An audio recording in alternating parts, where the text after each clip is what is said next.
لماذا يا سيد، لماذا تعمل هذا الشيء؟ ابتعد عني، ابتعد عني. هذا وكيل السيد السيستاني، هذا زوج بنت السيستاني، هذا مرتضى الكشميري. تمتع يا شيعي بإفلاس زوج بنت السيستاني وكيل، هذا اللي مجمع فلوسه في لندن.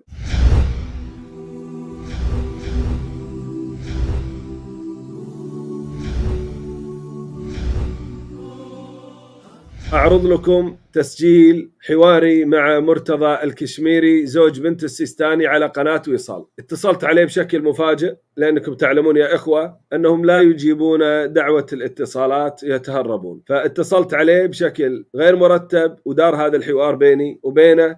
أمير المؤمنين كان يسيطر على جميع ذرات الكون في حياته؟ على كل الله عز وجل مثل ما أنه أنطى القدرة والقوة للنبي صلى الله عليه وآله الأئمة عليهم أفضل الصلاة والسلام، بإمكانهم بقدرة الله، مو بقدرته الخاصة، بقدرة الله عز وجل. الله عز وجل يفوض ذلك إلى عباده إذا رأى فيه الظرفية والإنائية. طيب ما دليل هذا يا شيخ؟ اكو ادله، قلت لك هاي الادله ما بالتليفون تصير، هاي الادله يكون اكو ادله شو اسمه من القران ومن السنه على ذلك موجوده. يعني تكرما آية واحده فقط، آية واحده. ما يفتح معك مجال في هذا، لانه ربما يكون الدليل عندي ناقص، فانا ما يقدر افتح معك في هالمساله. لاحظوا، ما اريد افتح معك بهذه المسألة. قاعد يقول علي يسيطر وهناك أدلة. طلب دليل واحد، هذا زوج بنت السيستاني، هذا مرتضى الكشميري. لما طلبت الدليل بدأ الرجوع. تمتع يا شيعي بإفلاس زوج بنت السيستاني وكيل، هذا اللي مجمع فلوسه في لندن. سيدنا علي ألم يعني بحسب العقيدة الشيعية تضرب زوجته أمامه ويكسر ضلعها؟ ألم يقتله الناصبي ابن ملجم؟ أين الولاية التكوينية في هذا؟ على كل اكو هناك مصالح عليا، هو إمام وأعرف الله عز وجل انطاه تفويض الشرعي، إمام مفروض الطاعة، هو يعرف كيف يتصرف سواء كان في هذه القضية أو في غيرها. طيب أين الولاية التكوينية؟ أين السيطرة على جميع ذرات الكون؟ لو أراد علي بن أبي طالب أن يقلب الكون لقلبه. يقول علي بن أبي طالب لو شاء أن يقلب الكون لقلبه. كفار قريش لما طلبوا من رسول الله في القرآن قالوا أو تسقط السماء كما زعمت علينا كسفا، كان يهددهم أن الله سيسقط السماء عليهم كسفا، أو تأتي بالله والملائكة قبيلا. في الأخير قال الله عز وجل له قل، يعني قل لهم يا محمد في الرد على طلباتهم اللي منها إسقاط السماء وتفجير الأرض ينابيع وإنشاء بساتين وإلى آخر الطلبات من الأمور الربوبية التي لا يفعلها إلا الله. قال الله لنبيه صلى الله عليه وسلم قل يا محمد، يعني سبحان ربي هل كنت إلا بشرا رسولا، هل كنت إلا بشرا رسولا، لست برب، ما أقدر أسقط السماء كسفا، ولا أفجر الأنهار، ولا أنشئ جنات وبساتين، ولا غير ذلك، ما أقدر. نطرح ذات السؤال على وكيل السيستاني، هل علي يقدر؟ الرسول ما يقدر، لأنه بشر ورسول وليس برب سبحانه وتعالى، تفرد بالملك والربوبية. هل علي يقدر؟ اسمعوا وكيل السيستاني شو يقول وزوج بنته مرتضى الكشميري. لو أراد علي بن أبي طالب أن يقلب الكون لقلبه.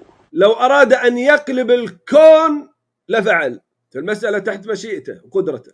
ايش رايكم؟ مشرك ولا مو مشرك؟ وثني ولا مو وثني؟ الرسول لما قالوا له المشركين قال سبحان ربي هل كنت إلا بشرا رسولا. هذا يقول علي يسيطر على الكون. والله الذي لا إله إلا هو يا جماعة الخير، كفار قريش أبو جهل وأبو لهب وأمثالهم والله ما قالوها، والله ما قالوا أصنامنا تسيطر على ذرات الكون، ولا قالوا الصالحين اللي نعبدهم اللات والعزى وغيرهم يسيطرون على الكون. والله ذولي شركهم تعدى شرك الجاهلية. واحد سني، طفل سني، جاء له واحد عسكري من أتباع السيستاني قال له احلف بعلي، فشوفوا الطفل السني شلون رد عليه. اي والله وما يستوي الأعمى والبصير ولا الظلمات ولا النور ولا الظل ولا الحرور وما يستوي الأحياء ولا الأموات إن الله يسمع من يشاء وما أنت بمسمع من في القبور. إن أنت إلا نذير. الله أكبر. شوف يا أخوان الطفل السني شلون جاوب. قولوا علي. ما أقدر والله. ليه؟ قولوا علي. الزد ما نعرف فيه. يا وي ما ينحلف يا هو. يا وي ما ينحلف فيه. بالحديث استغفر الله قام الله. ومع أنه خايف ما يتنازل عن توحيده، يتلفت وهو خايف من العسكري هذا أن يقتله وما يتنازل عن توحيده. هذا الطفل السني يقول ما أقدر، لا يقسم إلا بالله.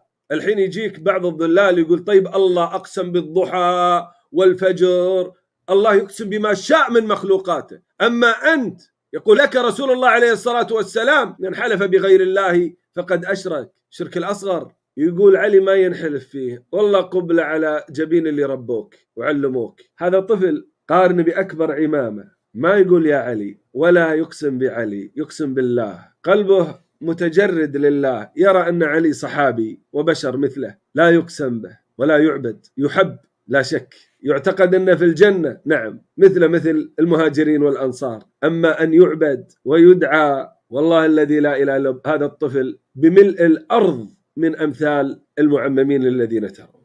هذا الفرق يا من تسأل عن الفرق، هذا الفرق. اللهم اهد الشيعة يا رب. لا تنسوا الإعجاب بالفيديو والاشتراك في القناة.